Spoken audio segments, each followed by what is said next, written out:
All right, 10 o'clock, we will call the meeting of the Jefferson County Water Authority to order. Can we have a roll call, please?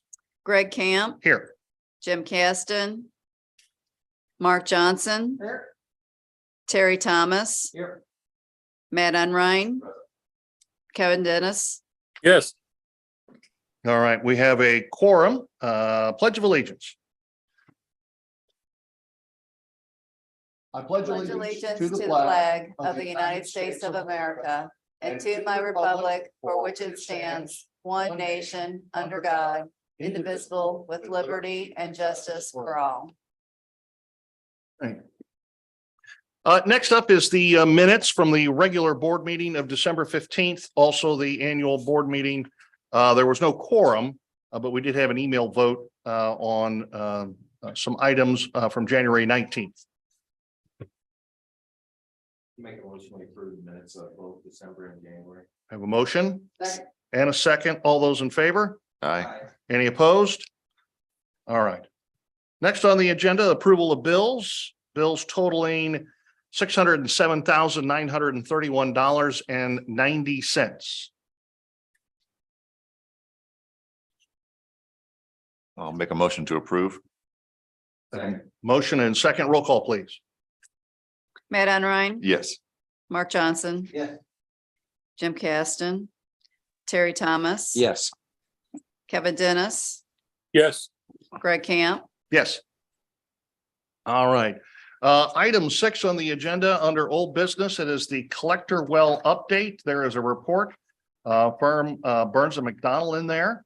Obviously, things are progressing very well. Had a chance to talk with Catherine Kern and some of the project team last week. As a matter of fact, they are still processing the pump tests that they did back in December, but Lane says it was very favorable. And I know Jeff in his report, they were very mindful of watching the existing collector well and how it was impacted by the testing, and things came out very well. Yes, we monitored that level, case on level every hour of the plant. We really didn't notice anything at all in the testing. Outstanding. That's good then. Yeah. There are some pictures that are included in the progress report. This is the final lift going on the new caisson. A nice sunshine over the project site and some of the work that they're doing, including working on the piles that they'll be, of course, eventually establishing the new station on. So, any questions on the progress report? Looks like a nice place for a cabin. What a pretty view. Until the water comes up. If there is anything else, then we'll move to new business to elect the officers for 2023. I think it's only appropriate that if Jim's not here. No, Reinstate the current Slate. Second. We have a motion and a second to reinstate the current slate of officers. All those in favor? Aye. Opposed? Too bad. Yeah. Okay. Congratulations. Thank you. I appreciate it. You do a much better job. and it's easier for me since he's It is here. easier for Michelle. It is easier for Michelle. That- So And that's- then not only that, but then you have to change the trustees and the not- nationwide. Let's not do Oh, that. okay. Let's So not let's do that. not do that. Yeah, it's all about Okay. Michelle. Very good. We have a itemized list of disposed assets. That is listed for you here. If there's any questions related to that, otherwise we would need approval of the disposed asset listing there. These have been recycled or thrown away. Some stuff was thrown away. We did the inventory, some stuff was already gone. I think they did a combination of both over the Okay. past. I was gonna say, I've had really good luck with Purple Wave selling old stuff. I know I talked to Jamie about some things that he had that needed to be disposed of, so I'm happy to share that information with you, and That if we get some Much money for the stuff. appreciated. They'll sell anything that well, they'll sell stacks of paper to desks to old motors, whatever. okay. So great. I'll make the motion. I'll second. All those in favor? Aye. Aye. Any opposed? Okay. Next up is the DNR inspection report and a good report. I know there was just the one deficiency was a screen. Yes, the one deficiency was just a simple little screen. We fixed it, that, you know, they did the inspection one day, we fixed the screen the next. Sent verification, so we don't have to do any kind of written response to DNR. So overall, it was a good inspection, a thorough inspection. The inspector really dug deep into some stuff. But the findings that they did have was stuff we've already identified, we're already working on. Good. So that tells me, you know, we're on the right track. We all know we got things to do, but we're getting there. So overall, I was happy with the inspection.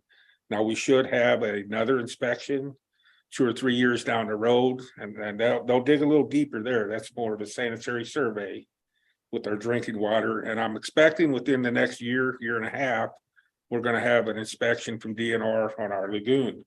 And we've already got plans for this spring. We really need to jump on some items with that lagoon, but we'll be ready for it. We'll be there. And other than that, we'll be done with DNR for a while till the next time. So, Is the lagoon, the detention that's close to the building, or is it the one that's far? This is down in the bottom of the hill. This is where our backwash water and our lime sludge. Okay, go. so we've it's- got that drying bed. We've got we've got funds to clean that up this year. We're gonna get on that this summer. Okay, cool. So we'll be ahead of the game with them. Mostly vegetation, and we're working that. Yeah. as we go along. So, Any other questions on the DNR inspection report? All right, now go ahead and have a motion to accept it. Oh, Why so not? moved. All those in favor? Oh, well, wait a minute now, you lost me. I didn't think we were gonna do a vote on that Well, one. it's a good report. We want to make Okay, sure so that we you- memorialize it some way. Matt, Ryan, and then who?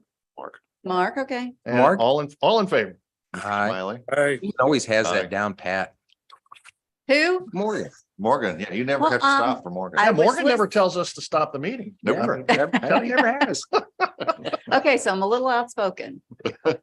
Next up is Missouri Rural Water. This is the annual voluntary legislative assessment. Rural Water, of course, is a great partner for water systems across the state. So I think the recommendation would be for us to go ahead and pay the assessment, which is also budgeted. So the money's in there to pay the $175. I'll make a motion. Second. Motion and second. Roll call, please. Jim Caston, Greg Camp, Aye. and Terry Thomas. Yes. Matt and Ryan. Yes. Kevin Dennis Yes. and Mark Johnson. Yes. All right, we'll move on to the next item. This is corporation compliance certification. This is on the series 2021 A and B, the bond requirements. We do just have to review the activities of the previous or preceding fiscal year. Michelle, anything you'd like to add? Yeah, I'm just gonna kind of run through what some of those bond requirements are. One, the debt service, always make sure that's above the 110% coverage. This is unaudited, but I believe it's going to be around 127%. The insurance, independent insurance consultant report, that's in your packet where Tony Becker with Custom Insurance prepared that for us. Mhm. The proposed budget for this fiscal year has already been sent out to DNR, the paying agents. The surety bond for me in the amount of $1,739,913. That's been done, so that's it. So we'll need to authorize the compliance certification. So moved. I'll second that. All those in favor?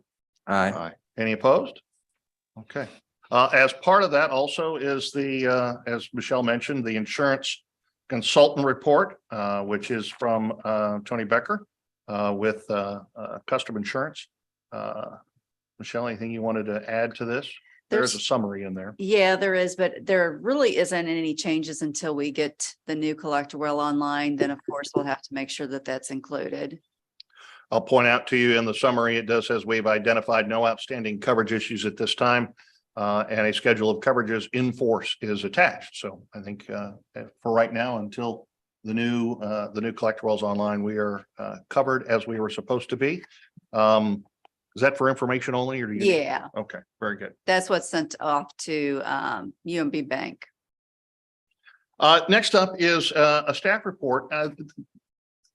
With the start of a new year, we had a couple of items come to our attention, which had to do with the calculation of holiday overtime, also the vacation buyout, and some COBRA mentions in our code. The main issues were that the way we've been handling holiday overtime, vacation buyout is not how the policy was reflected. The policy needs to be updated to reflect how we've been doing it the last few years. The issue with COBRA is because we have such a few number of employees, we don't fall under the threshold of the COBRA requirements, and therefore it needs to be basically removed from our personnel policies. But you can see there are the recommendations. Michelle and Jeff spent a lot of time on this to make sure that our practice matches our policy and our policy matches our practices. But Michelle, if you'd like to say anything more, or Jeff, specific to this? I mean, Jeff, did you discuss this with the employees as far as, and they all understood that the way we've been doing it is how it was discussed to them. So somehow the wording in that original policy, when we adopted it and got away from the city of Festus policy, it just didn't make sense. I mean, it did and it didn't. On the holiday overtime, basically it said that if a person worked the holiday, they would get all hours worked overtime. And then their holiday would be observed as an 8-hour day. Well, there are a 24/7 shift. So they work a 8, a 10, and a 12. So in order for me to do that policy, we would have to give them holiday pay at 10 and 12 hours to get the overtime. And that just wouldn't be fair for the person that came in for an 8 hours or the person that came in for 10 hours, getting less than the person that came in on the same day for 12 hours. Yeah. Basically, it addresses the differential in the shifts, the fact that there are 8, 10, and 12-hour shifts. So this accommodates the fact that we do work those different length of shifts. And the same also with the vacation buyout.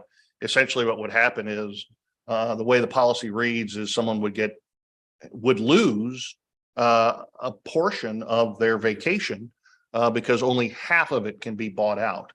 So if they had 60 hours, they could sell 30 of it back, but they'll lose the 30 hours that they accrued, Yes. which really isn't fair.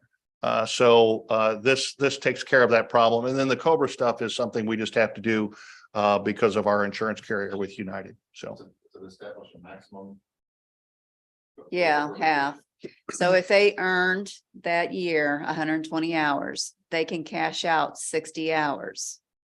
But by the end of the year, if they have, say, 70 hours, they can only get buyout of 60, but they lose 10. We did have one employee this year that had that same scenario where he had 70 hours, but he could only cash out 60. And he knows that. I mean, Yeah. Jeff can attest to that he was told that you need to try to take some vacation and Yeah, he was encouraged to use vacation. He just didn't want to use it. So he ended up losing some of his vacation time. But the way it's worded now, like Michelle said, they could sell up to half of whatever accrued vacation they get per year. And the way it was worded before, they could sell up to half of their vacation that they accrued, but they'd only get half of that and they'd lose half that. You know what I'm saying? well, So they it's were like basically selling a quarter right. of their vacation back. Well, it was That worded, wasn't the intent. it was that. worded that if they had any unused vacation, Yeah. that at the end of the year, they could cash in half of that. So that 60 or 70 hours that he had, then he would only get 50%. So that just didn't even make sense. Why would someone give away that many Yeah, hours? absolutely. I have talked to your guys about their vacation usage and they say the problem is the way their shifts work, they have so much time, seemingly they have so much time off between their shifts that they don't need to take the vacation. So Yeah. they like the policy of being able to sell it back. They really do. They love that alternate Yeah. shift they're on. Because they are having, Yeah. the two that I talked to in the office, they told me we are taking vacations. It's just we schedule them on our days off. Yeah, And that's what we do. So we're getting that downtime. yeah. Cause I like you, I want to make sure they get a chance to rest and recharge their batteries. Every 8 days, they're off for 6, so there's a vacation. Right, Yeah. exactly. If everyone's agreeable or it doesn't have any more questions, Kevin, I saw you unmuted. So if you had any questions related to any of the proposed changes, we will have a resolution later in the meeting. My only question was, you can't cash it out as soon as you get it. You have to wait till the end of the year. Or at any point during the year, you can cash out half of your vacation time. So that would be my question. It's an end of year. End Yeah, of year. Yeah. So right. it would have to Because be there in, could be emergencies. I know like next Right. Abby, he had a baby this year. And so he elected to take some of his vacation at the end of the year.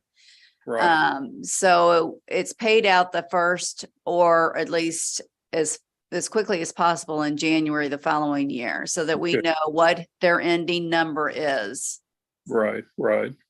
Because I'm with Matt. I worked a similar shift, but it's always nice to have that time there. So thank you. All right. If there's no other questions, there's the internal control review. We need to get that scheduled for March. I know Matt did And that Terry, last year. they're,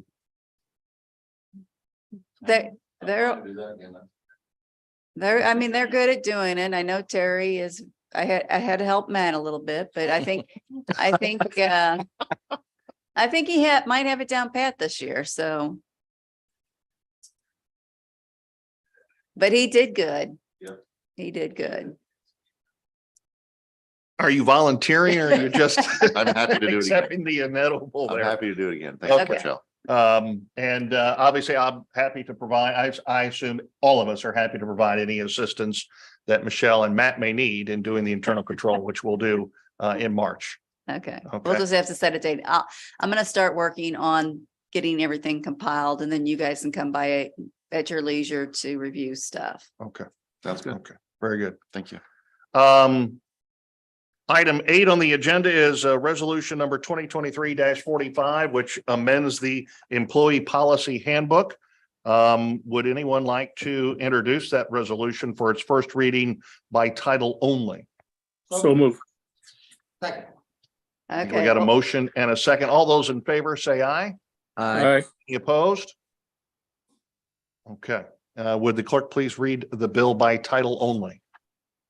A resolution of the Jefferson County Water Authority amending sections 301 vacation benefits, 302 holidays, 309 health insurance, 203 personnel data changes, 706 employment terminations, and removing section 307 benefits continuation COBRA in its entirety of the Jefferson County Water Authority Employee Policy Handbook, prescribing the conditions thereto, repealing all resolutions or parts of resolutions in conflict herewith, and establishing an effective date. Any discussion? Nope. Not hearing any discussion, I would entertain a motion to adopt resolution 2023-45. Second. Roll call, please. Matt Unrein, Yes. Kevin Dennis, Yes. Jim Caston, Mark Johnson, Yes.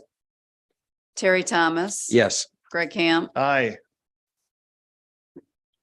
All right, resolution is adopted. Item number 9 is our reports. These are for informational purposes only: trial balance, general ledger, cash activity, revenue and expenditure report. If anyone has any questions on any of those. Otherwise, we would also move on to the plant manager report. for January and February. And I just want to say, Jeff, the number of operators that have decided to embrace the challenge of getting their licenses and upgrading their licenses since you've been plant manager blows me away. I think it is incredible, and I say thank you. Yeah, well, thank you for the Yeah. compliment. Yeah, Compliment goes to them. They work hard for that. they do. If you do get a chance to read both the January and February report, you'll find that a number of the operators have been working on getting their upgrades, but also taking coursework outside of that. I think it's a course administered by the University of California, Sacramento. You're Yes. taking classes from them. Yes. And- I and some of the still- I operators still are as gotta well. Do training too. So, yes, that's a very good course. The Sacramento courses are. Does anyone have any questions on the plant manager's report? Nope. Anything else from the board of directors? I just want to say, I think Jeff and the crew up there are doing a great job. I think that being proactive is paying off. So, my compliments to Jeff and his gang. I really, really think they're doing a good job. It's a really tight run ship up there. I think he's got some good people, and I'm glad to see him getting their education. I read that and I thought, way to go. So appreciate it, Jeff. Well, thank you. Appreciate your compliments. And I want to say that I'm sorry about last month. I had every intention to make the meeting and I was sick, so I apologize for that. And two, from the first day that I got on this board and the disaster this place was to where it is now, I mean, Jeff has got everything where it needs to be. We got the new, caisson going in and stuff. I feel so much more comfortable now with the way things are and that we're in the right place. And you've taken care of so many things, and I'm just a whole lot more happier right now that where this is now. It's like you woke up with a smile on your face. So great job, Jeff, and tell the guys too. All right. Thank you. Thank you very much. Anything from anyone else? Otherwise, I would entertain a motion to adjourn. Sec- All those in